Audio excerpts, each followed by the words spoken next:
Alors, première petite vidéo sur le chapitre 13, un petit rappel de ce que normalement vous avez dû voir en première, qui concerne la notion de polarisation de liaison.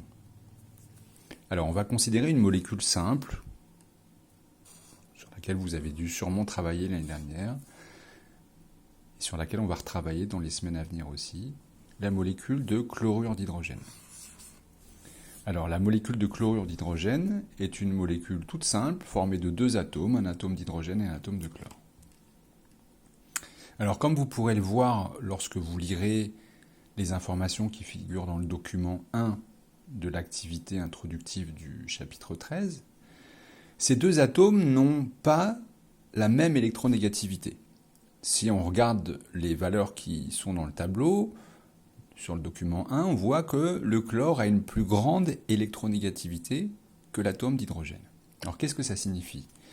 Eh bien ça signifie qu'en fait l'atome de chlore a une capacité plus grande que l'atome d'hydrogène à attirer les électrons vers lui. Alors mais de quels électrons s'agit-il ? Eh bien il s'agit notamment des deux électrons qui composent la liaison covalente qui lie H et Cl.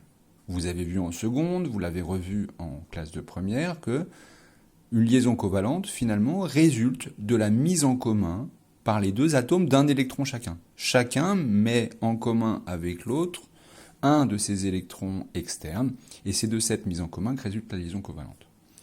Mais alors du coup, si l'atome de chlore est plus électronégatif que H, il va attirer davantage ces deux électrons vers lui.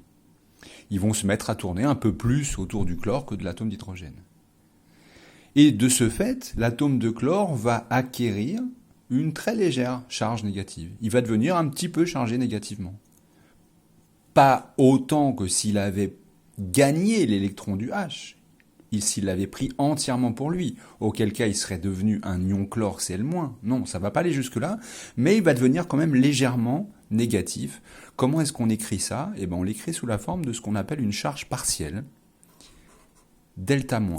Le moins vient indiquer que le chlore devient très légèrement négatif, et le delta, c'est juste le très légèrement. C'est un petit nombre, c'est par exemple 0,1 moins, 0,2 moins. C'est comme s'il avait gagné l'équivalent de 10%, 20% d'un électron. Alors en contrepartie, l'atome de H, lui, se voit un petit peu déserté par ses électrons, et de ce fait, il devient très légèrement chargé positivement. On le note de cette façon. Delta, toujours, qui signifie un peu le très légèrement, et plus pour dire qu'il devient légèrement positif. Donc voilà, une molécule est formée de deux atomes neutres, mais en réalité, à l'intérieur d'une molécule, il y a des répartitions des charges qui sont un peu inégales, et il se peut tout à fait qu'à cause des phénomènes d'électronégativité, eh bien, certaines zones d'une molécule, enfin au voisinage de certains atomes, il est possible qu'il y ait de la charge, ou pas. Donc en tout cas, c'est le cas de la molécule de chlorure d'hydrogène. Alors petite remarque, mais c'est marqué dans le document, il faut évidemment, pour que ce phénomène soit sensible, que la différence d'électronégativité entre les deux atomes soit quand même relativement importante. Donc par convention, on estime qu'il faut un écart de 0,3 à 0,4 environ pour que ce phénomène devienne, qu'on prenne en compte ce phénomène. Voilà.